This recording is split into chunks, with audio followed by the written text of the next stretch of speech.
Parallel Lines and Proportionality. Let's begin. Okay, the first thing we're going to learn today is if you have a triangle with two parallel lines, if a line is parallel to one side of a triangle and intersects the other two sides of the triangle, then it divides the sides into segments of proportional lengths. So right here, if we see that DE, segment DE, is parallel to AC, then we know that it cuts the segments into two proportional lengths. So BD over DA is proportional to BE over AC. All right, and then the opposite is true. The converse of the triangle proportionality theorem states that if you have the two proportional lengths,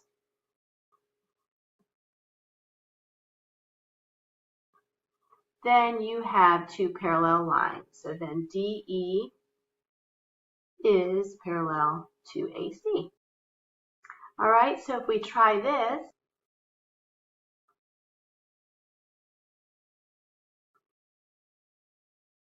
12 over 14, since we see the two parallel lines, is proportional to 15 over x.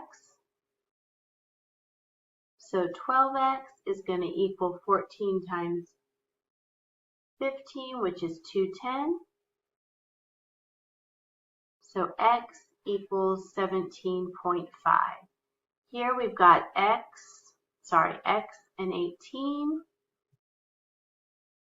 is going to be proportional to 56 over 21 because of those two parallel lines.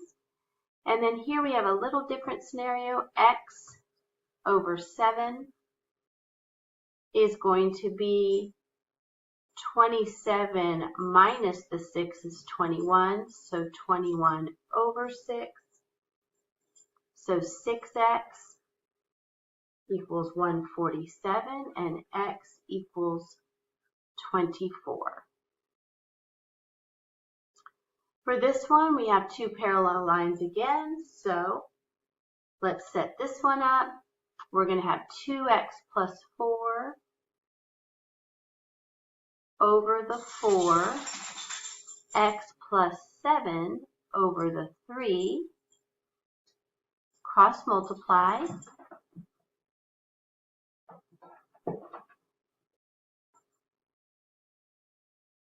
We're going to get 6x plus 12 equals 4x plus 28.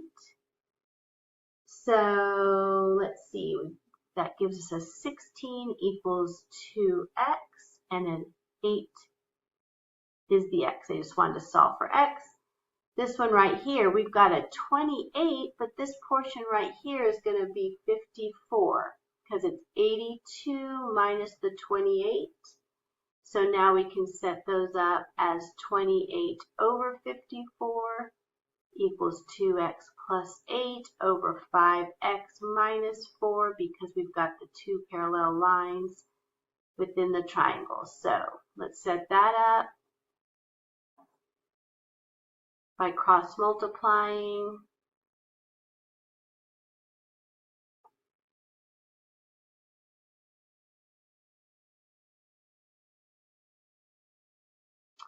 Okay, 2 to that equals 54, 2x plus 8. That gives us 140x minus 112 equals 108x plus 432. We'll subtract the 108x here. I'm going to move this all over here, okay? So if we subtract 108x from both sides, we are going to get 32x equals 544. That's by adding the 112 to both sides. This is gone and this is gone. So divide both sides by 32 and x equals 17. Okay, now using the converse of the triangle proportionality theorem, we're going to see if these lines are parallel. So they didn't tell us these lines are parallel, but we're just going to test out the scale factor and see, is this to this proportional to the other side? So we're going to see what the scale factor of each are. And if you do it as a fraction, it's 5/7. If you do it as a decimal, which will probably make more sense to you, you're going to get point approximately, I'll just do it to the third decimal place. You'll get 0.714 for each. So yes, these are the same scale factor. So you just proved with the converse of the triangle proportionality theorem that segment MN is parallel to segment JL. Let's test out these. Is 15/4 the same scale factor as 18/5? Well, 15/4 gives us 3.75, and 18/5 gives us 3.6. So they are not the same scale factors, so no, these are not parallel. And that's what you'll do to figure out, is MN parallel to JL? Well, let's find out. Is 24/30, and I found that by doing 54 minus the 24, it gives me that section. Whatever, that gives us 0.8. Is that the same scale factor as, and that is 0.8 also, so yes, this does prove that they're parallel, so we can write MN is parallel to JL by the converse of the triangle proportionality theorem. Now we're going to talk about parallel lines and their proportional parts. So this is if you have 3 or more parallel lines cut by 2 transversals, then they cut off the transversals proportionally. So let's write what we have here. This is saying that line AB is parallel to line CD, which is also parallel to line EF. And if that is true, then AC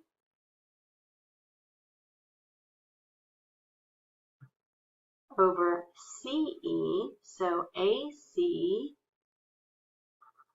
over CE is going to be proportional to BD over DF. All right, so here's some examples. So we see that this is parallel to this, so we know that 45/18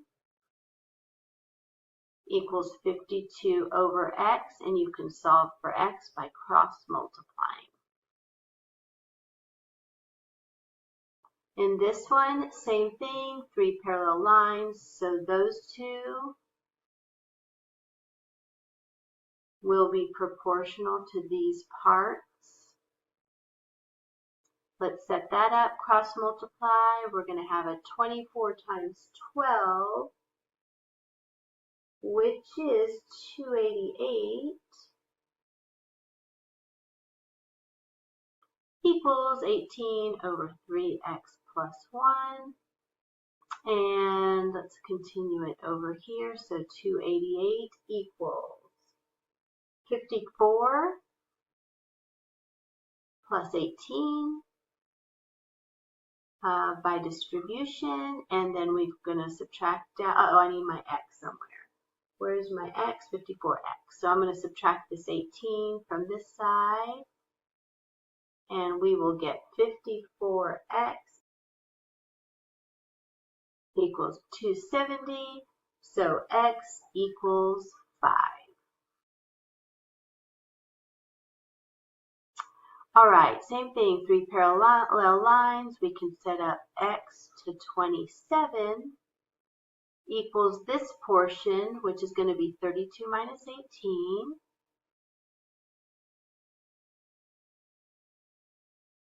14, so equals 14 over 18. 18x equals 378. So x equals 21. And last example, we've got x over 36.4 is going to be this portion, which is 21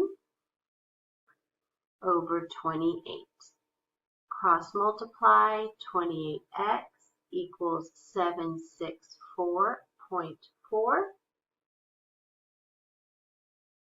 Divide both sides by 28. X equals 27.3.